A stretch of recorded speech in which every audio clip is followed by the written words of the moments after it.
ಅಸ್ಸಲಾಮು ಅಲೈಕುಂ. ನಮಸ್ಕಾರ ಸ್ನೇಹಿತರೆ, ನಾನು ನಿಮ್ಮ ದಿಲ್ಸಿದ್ ಇರ್ಫಾ. ಹೇಗಿದ್ದೀರಾ? ಎಲ್ಲರೂ ಚೆನ್ನಾಗಿದ್ದೀರಾ ಅಂತ ಭಾವಿಸ್ತೇನೆ. ಇವತ್ತು ಒಂದು ಪ್ರವಾಸಿ ಜೀವನದ ಒಂದು ಸಣ್ಣ ದೃಶ್ಯ ನಾನು ನಿಮಗೆ ತೋರಿಸ್ತೀನಿ.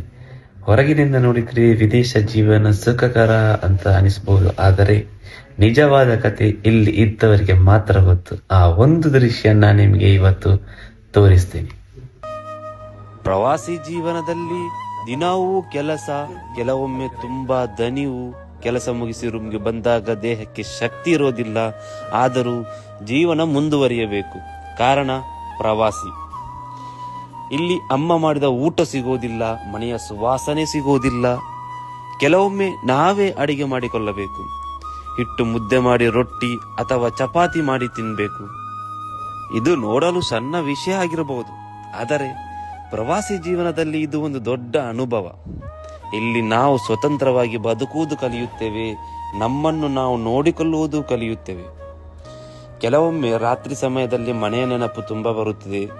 ಕುಟುಂಬದ ಜೊತೆ ಕೂತು ಊಟ ಮಾಡಿದ ದಿನಗಳೂ ನೆನಪಾಗುತ್ತೆ. ಅಪ್ಪ ಅಮ್ಮ ಸ್ನೇಹಿತರ ಜೊತೆ ಕಳೆಯುತ್ತಿದ್ದ ಕ್ಷಣಗಳೂ ನೆನಪಾಗುತ್ತೆ.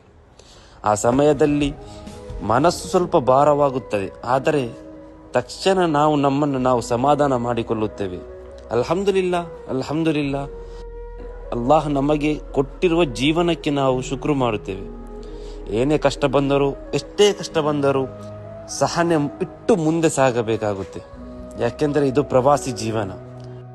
ಪ್ರವಾಸಿ ಜೀವನ ಅಂದ್ರೆ ಕೇವಲ ಹಣ ಸಂಪಾದನೆ ಅಲ್ಲ, ಇದು ಸಹನೆ, ಹೋರಾಟ ಮತ್ತು ನಂಬಿಕೆಯ ಒಂದು ಜೀವನ.